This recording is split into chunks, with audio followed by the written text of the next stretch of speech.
Hi everyone, fit after 50 में आप सभी का एक बार फिर से बेहद स्वागत है। और मैं हूँ संध्या शेवड़े और very warm welcome back to my channel fit after 50। तो आज एक बार फिर से बात कर लेते हैं हेयर केयर की, क्योंकि ये मेरा फेवरेट टॉपिक है जी। तो बालों की अनेक समस्याओं से हम लोग अक्सर जूझ रहे होते हैं। कभी समस्या छोटी होती है, कभी बेहद बड़ी।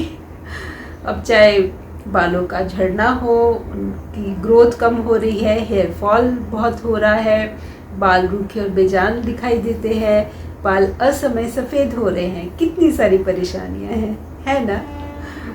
और एक और जो परेशानी है वो अमूमन सभी लोगों को होती है, कभी ना कभी ज़रूर उससे वो लोग गुज़रते हैं, उस परेशानी से या गुज़र रहे होते हैं, और वो है डैंड्रफ की समस्या जी।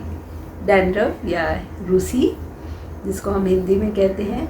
तो वो कहने को समस्या बिल्कुल छोटी सी लगती है, लेकिन होती बेहद परेशान करने वाली है। जो लोग इस समस्या से गुज़र रहे होते हैं उनको पता है कि कितनी मुश्किलें होती हैं जब आपका एक हाथ हमेशा सर खुजाने में लगा रहता है, और वो जो वाइट फ्लेक्स है जिसकी वजह से आप काले कपड़े पहनना पसंद नहीं करते हैं, क्योंकि वो सफ़ेद जो रूसी है वो झड़ के आपके कंधों पर, कपड़ों पर दिखाई देने लग जाती है।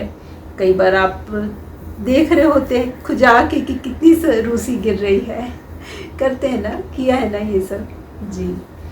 तो अब इस समस्या का समाधान कैसे हो, क्योंकि बाज़ार में तो अनेक शैम्पू है, क्योंकि समस्या दिखने में वैसे छोटी दिखाई देती है लेकिन है बहुत बड़ी। इसीलिए हर दूसरा जो शैम्पू होता है वो हमेशा ये क्लेम कर रहे होते हैं कि एंटी डैंड्रफ है, इससे रूसी से छुटकारा मिल जाएगा, और भी जाने क्या क्या। तो अब रूसी की समस्या जब सर में होती है तो उससे और समस्याएं भी साथ में आ जाती हैं, क्योंकि बाल जब खुजाते हैं, आप बाल जड़ों से कमज़ोर हो जाते हैं, उनमें कई बार ज़्यादा खुजाने से जख्म हो जाते हैं और बाल रूखे बेजान हो जाते हैं। और बहुत बार लोग आपके साथ बैठने से कतराने लग जाते हैं, कहीं उनको डैंड्रफ ना हो जाए। तो या फिर वो सोचते हैं कहीं आपके बालों में जुएँ तो नहीं हो गई हैं। तो ऐसी बहुत सारी बातें होती रहती हैं, और लेकिन समस्या तब ज़्यादा गंभीर हो जाती है जब आपको उसकी वजह से आपके चेहरे पर मुहासे आने लग जाए जी। कई बार डैंड्रफ की वजह से चेहरे पर मुहासे और एक्ने की समस्या भी हो जाती है। तो इसलिए अब इससे छुटकारा पाना तो बेहद ज़रूरी है। तो आज के इस एपिसोड में मैं बस एक छोटी सी अदद सी वस्तु के बारे में बात करूँगी, जिसको हम कपूर कहते हैं।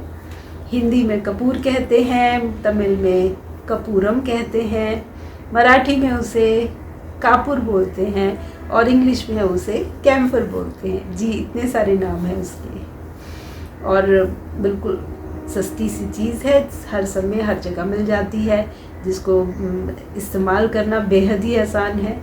तो और उसके गुण भी बेहद सारे हैं, बहुत ही उपयोगी वस्तु होती है कपूर, और इसको लगाने का तरीका बेहद आसान है, जो मैं आपको आगे बताती हूँ। तो पहले जान लेते हैं कि कपूर क्या होता है और कहाँ पे पाया जाता है।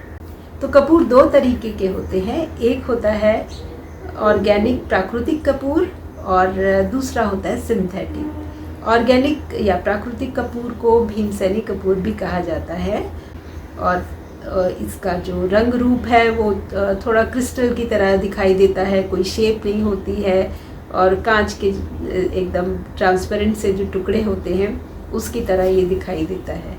और ये एडिबल भी है, इसको आप खा भी सकते हैं, और बहुत सारी आयुर्वेदिक जो रेमेडीज़ हैं उसमें भी इसका इस्तेमाल किया जाता है। इसका उपयोग अक्सर आयुर्वेदिक जो बाम होते हैं या तेल होते हैं या ऑइंटमेंट्स होती हैं उसमें भी किया जाता है। भीमसेनी काजल के बारे में भी आपने सुना होगा, उसमें भी कपूर का इस्तेमाल किया जाता है।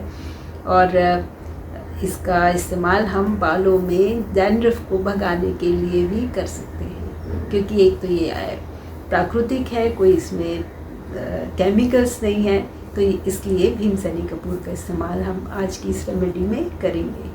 तो दूसरा कपूर होता है जो आमतौर पर हर घर में मिल ही जाता है, वो है टिक्की के एक गोल टैबलेट के रूप में मिलता है, और जिसका आमतौर पर इस्तेमाल भगवान की पूजा करने में, आरती करने में, यज्ञ हवन करने में किया जाता है। और उसका भी इस्तेमाल आप कर सकते हैं ये तेल बनाने में, लेकिन मैं प्रेफर करूँगी कि आप भीमसेनी कपूर का इस्तेमाल ही कीजिए। तो बस कपूर को आप ऑनलाइन भी मंगा सकते हैं, चाहे तो आसपास किसी दुकान में देख लीजिए, वहाँ पर आपको मिल जाएगा। कपूर मिलना कोई मुश्किल बात नहीं है। तो अब इसका इस्तेमाल जब आप करेंगे तो 2-3 बार में ही आपको आपका डैंड्रफ कम हो जाएगा, और थोड़े दिन इस्तेमाल करने पर बिल्कुल चला जाएगा। और क्योंकि हम तो बचपन से ही इसका इस्तेमाल करते आए हैं, और अब आगे मेरे बच्चे भी कर रहे हैं। और मैं आपको दिखाऊंगी कि मेरी बेटी के सर में भी काफ़ी डैंड्रफ हो गया था, और मैंने यही कपूर का तेल लगाया और अब डैंड्रफ नहीं है। तो ये तेल बनाना बेहद आसान है, कुछ नहीं करना। एक कोकोनट ऑयल ले लीजिए किसी भी ब्रांड का, मैंने यहाँ पे वुड प्रेस्ड कोकोनट ऑयल लिया है।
और तेल को बहुत गर्म नहीं करेंगे, बस इतना कि वो उसमें कपूर घुल जाए। तो जो असली कपूर होता है वो उड़ जाता है, घुलनशील होता है, और जब आप उसको जलाते हैं तो उसकी कोई उसमें राख नहीं बचती है, रेसिड्यू नहीं बचते हैं। तो ये एक आप पहचान होती है असली कपूर की। और खुशबू भी उसकी बहुत स्ट्रॉन्ग नहीं होती है, खुशबू ज़रूर होगी, लेकिन जो सिंथेटिक कपूर है वो बहुत ज़्यादा उसकी महक होती है, तेज़। तो ये अच्छा है कि आप अच्छी चीज़ इस्तेमाल कीजिए जिसके फ़ायदे अच्छे हों, आपको रिजल्ट्स दिखाई दे और आपको उसका कोई नुकसान भी ना हो।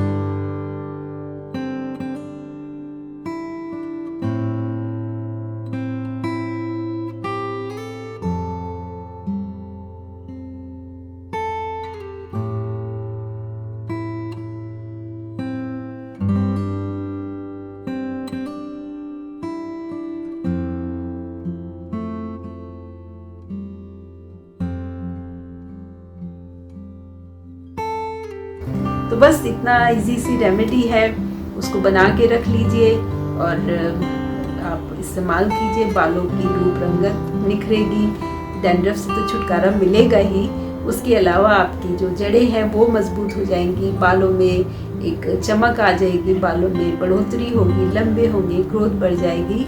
और एक और जो फ़ायदा है वो कि आपके सर में जुएँ नहीं होंगी। जी, तो इसलिए अगर आपके घर में छोटे बच्चे हैं और उनको जुओं की परेशानी है तो आप ये कपूर का तेल ज़रूर बना के रखिए और बच्चों के सर में ज़रूर लगाइए। तो बस इतना इजी सी रेमेडी है और देखेंगे आपकी महंगे महंगे जो शैम्पू हम इस्तेमाल करते हैं कैसे आपकी शेल्फ से हट जाएंगे। तो इस कपूर का इस्तेमाल कीजिए और रिजल्ट्स बताइए मुझे कि आपको क्या फ़ायदा मिला।